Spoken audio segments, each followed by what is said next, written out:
Gala.fr se met à l'heure d'été. Lors de ces vacances scolaires estivales 2023, on vous embarque à travers les tubes de l'été, les entretiens ensoleillés, les bons conseils pour la plage, mais on vous parle également de télévision. Comme chaque été, les chaînes proposent à leurs téléspectateurs des animateurs jokers pour leurs journaux télévisés. Ainsi, Laurie Desorgues prend place au 19.45 de M6 en remplacement de Xavier Demoulin. Le journaliste a accepté de nous accorder une interview pour nous en parler. Gala.fr, comment abordez-vous ces journaux de l'été? Laurie Desorgues, je suis très contente, après plusieurs années à remplacer au 12h45, cet été je remplace Xavier Demoulin au 19h45. Le JT du soir a une autre temporalité, on a plus de temps pour écrire, pour soigner encore plus ses lancements et pour prendre un peu plus de recul aussi sur l'actualité de la journée. Gala.fr, l'été, les sujets d'un journal sont-ils un peu plus légers ou l'actu prime sur l'ambiance estivale? Laurie Desorgues, c'est un peu des deux. Évidemment les sujets plage, camping, activités de vacances et météo sont des incontournables parce que les Français sont en congé, et on ne peut pas décorréler le journal de leur quotidien, mais il y a des informations graves aussi qui se déroulent l'été et elles font la une de l'actualité parce qu'elles sont importantes. Je pense à l'effondrement du pont de Gênes ou à l'explosion dans le port de Beyrouth qui se sont déroulées à chaque fois en août, ou à des noyades qui tragiquement ont lieu tous les étés. C'est à l'adolescence que j'ai commencé à m'intéresser à l'actualité Gala. FR, la passion pour l'information, elle remonte à l'enfance? Laurie Desorgues, non, c'est plutôt à l'adolescence que j'ai commencé à m'intéresser à l'actualité. J'aimais entendre les adultes débattre de politique ou suivre l'actualité internationale dans les JT.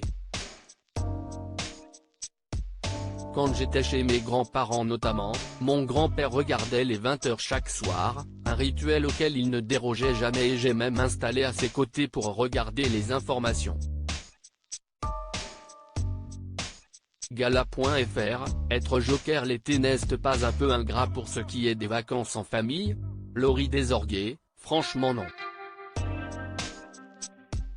Je pars toujours début juillet et fin août et je vais quand même avoir 4 semaines de vacances cet été. J'adore Paris au mois d'août, profiter d'une ville plus calme, de restaurants où on ne se bat plus pour avoir une place en terrasse. Profiter aussi des amis qui vont et qui viennent entre deux périodes de vacances et qui, comme moi, ont lâché leurs enfants et ont une soirée tranquille. Gala.fr, est-ce que vos proches vous regardent? Et si oui, émettent-ils des critiques? Laurie Desorgues, oui, mes proches me regardent même si ce n'est vraiment pas quotidien. Le seul qui me regarde chaque fois et qui ne manque pas un JT c'est mon père. S'il ne peut pas, il m'envoie un SMS pour s'excuser et me regarde en replay.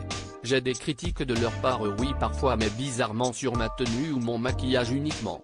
Je rouspète en leur disant qu'ils pourraient plutôt parler du fond du JT, de la qualité de mes lancements ou des sujets et pas que la forme.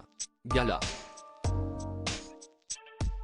FR, vous présentez les informations, une fois que les vacances arrivent, vous parvenez à décrocher et ne plus vous tenir au courant de l'actualité?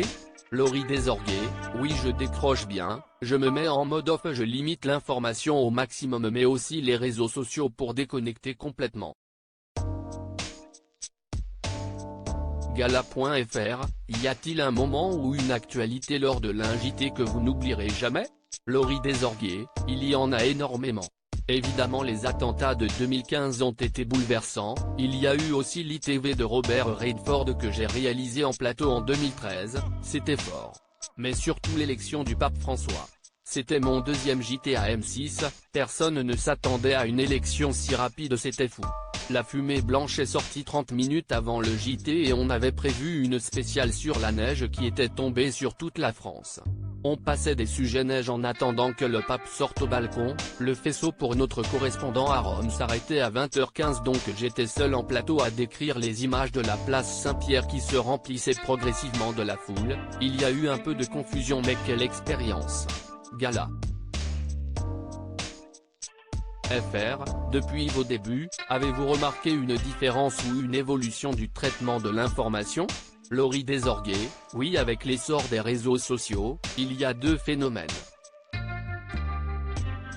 D'abord, face à l'essor de la désinformation et des fake news sur Internet, nous devons chaque jour un peu plus expliquer le plus clairement possible toutes les problématiques de notre époque, en interviewant des experts fiables, en confrontant les données et en apportant une analyse la plus impartiale possible.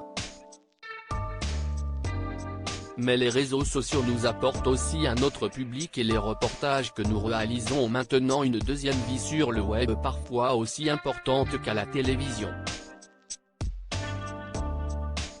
Gala.fr, vous arrive-t-il de ressentir une déception lorsqu'il se passe une grande chose alors que vous ne travaillez pas ? Laurie Desorguier, non, j'avoue que c'est agréable aussi de profiter pleinement d'une actualité en la regardant simplement et en se laissant guider et porter par des confrères qui nous font vivre l'événement. Crédit photo, Philippe Kespasco NCOM6.